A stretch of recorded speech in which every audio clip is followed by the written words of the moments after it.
Ok, o tep mandinka o nga foli bo bela jele. Donc bine na chogo nga foli be malien de nyuma bela jele, mu be mali kono mu be mali ko kan. Nga foli bo bela jele. Ka foli bele ba ta ga nyesin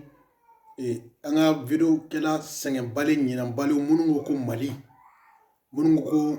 kulu ka ko be bere no mali ko de ma. Anga foli bo bela jele. Ka foli bele ba ta ga nyesin malika ka fima yɛrɛ fima foli b'i ye i dan sera i ni ko i ye mandeka muso halala ye halisa ala ka dɛmɛ kɛ mɔgɔ ninnu ko non k'anw dalen tɛ ala la k'an ko ala ko tɛ tiɲɛ mais an bɛ dugawu kɛ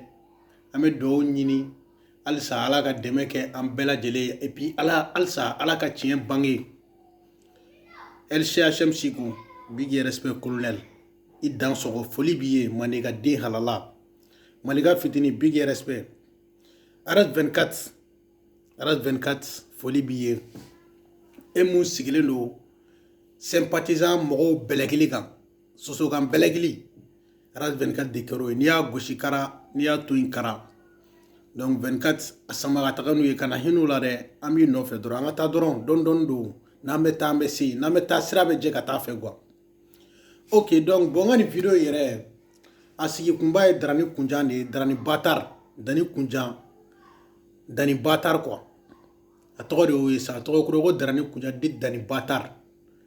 donc a bɛ ka bɔ a bɛ ka galon tigɛ a bɛ ka galon caman fara ɲɔgɔn kan galon caman fara ɲɔgɔn kan donc a tilala fɛn bɛɛ la sa a bɛ taa a nana ni vocal dɔw ye ko o vocal ko Dununba kumana ko Dununba ye fɛn dɔ fɔ ko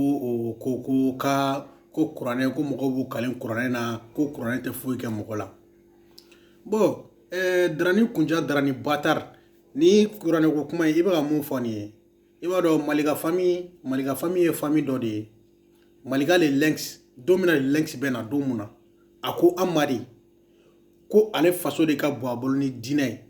donc an ka groupe kɔnɔ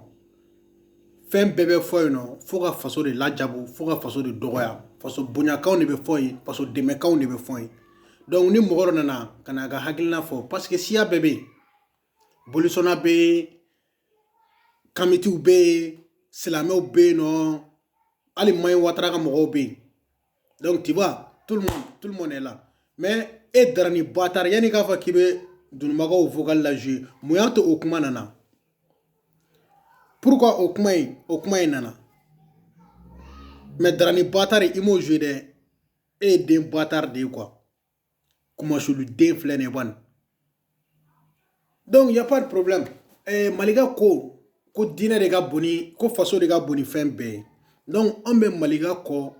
ko faso ko de la donc mɔgɔ mun nana n'u bɛ diinɛ wɛrɛw la n'u nana u b'u ka kuma fɔ malika tɛna se k'u gɛn en tant que n'u ma se faso ma malika tɛ se mɔgɔ ma i y'o faamuya Darani Batar donc o ye k'i bila i place la donc grand frère dɔ fana bɛ yen nɔ ko Kalilu Darame ni cɛkɔrɔba in vraiment a kun ka kuma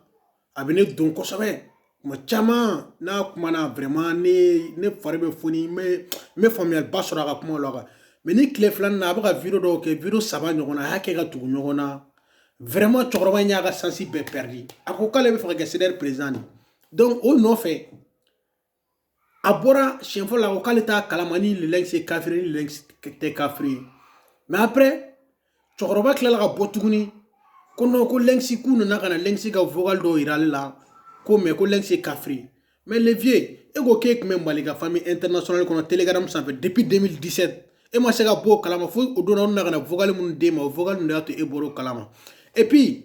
cɛkɔrɔba i bɛ sympathisant mɔgɔ ninnu i bɛ k'i gɛrɛ sympathisant mɔgɔw la i yɛrɛ b'a dɔn sympathisant mɔgɔw bɛ ka kuma min fɔ tiɲɛ tɛ Darani Kunjan Darani Batar a bɛ ka min fɔ tiɲɛ tɛ a bɛ k'a fɔ ko an ka groupe kɔnɔ k'an bɛ mɔgɔw piéger de ko ka mɔgɔw kɛ tan tɔ de ka mɔgɔw kɛ tan Alilu Darame i b'a kalama tiɲɛ tɛ e tun bɛ groupe kɔnɔ i ye fɛn caman participer e b'a dɔn k'a fɔ ko mɔgɔ si tɛ mission foyi kɛ yen nɔ groupe in a sigira fasoko de kama mɔgɔ minnu bɛ ka na u ka fɛnw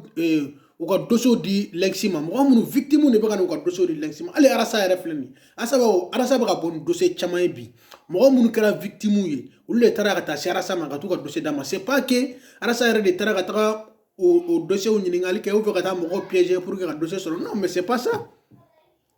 Lansana le bonobo ka ko kɛra yan nɔ a yɛrɛ y'a ye a tiɲɛ bɛɛ tilala ka bɔ ka na da kɛnɛ kan. Mais Darani Kunja Darani Batar tellement a tɛ malo a bɛ ka Lansana Kunja Lansana ka photo ta k'olu partager. Mais Darani i ko Kaba ye Malika ye i Batar i sigi yen nɔ ɲamɔgɔden o tɛ Malika ye o i Batar de Darani Kunja Darani ɲamɔgɔden i Batar den i sigi yen nɔ ko Kaba de ye Malika. Donc e hakili la ko n'a fɔra ko Kaba ye Malika ye dɔrɔn ko non ko jama de bɛ wuli ka taa Kaba minɛ k'a bɔ k'a faga. Mais y a pas de problème. Darani Kunja Darani Batar yɛrɛ y'a ye Sangare yɛrɛ fɔra bɔra k'a f'i ɲɛna sisan ko Malika tɛ hali Sangare fana n'a ka ɲamɔgɔdenya bɛɛ Sangare fana ka fisa ni e ye quoi. Den Batar nkalontigɛla den le plus grand menteur de sa génération o de ye Darani Kunja ye. Den Batar den nkalontigɛla den quoi e ɲɔgɔnna nkalontigɛla den fila tɛ Facebook in sanfɛ Darani Kunja i n'i ka bole fatɔ musonin Jɛnɛ bole sunguruba Jɛnɛ sunguruba den Jɛnɛ ma bɔ ni kuranɛ ka kale verninw b'a tɛgɛ la fɛnw b'a tɛgɛ la produit munna fana ka kale kuranɛ la Jɛnɛ Batar ni Darani Batar aw Batar den filaw de bɛ kun ɲɔgɔn bolo donc sali n ye nin kuma kunkurunin fɔ parce que ninnu ye den Batarw de u ka vidéo ka ca u bɛ vidéo caman caman de kɛ olu ye baganw de donc nin de y'olu balo cogo ye u b'u ta sɔrɔ nin de la ko Lansana le bonobo an bɔra ko in bɛɛ kalama an balimaw ko Lansana le bonobo de bɛ fɛ ka kise jɔ ka di Arasa ma ko ka Arasa ka sympathisant ko ka kise jɔ ka d'u ma o kɛlɛ de filɛ nin ye tantɔ u ka dili ye mun ye ko ka Malika labɔ mais mon frère a y'a jɛ dɛ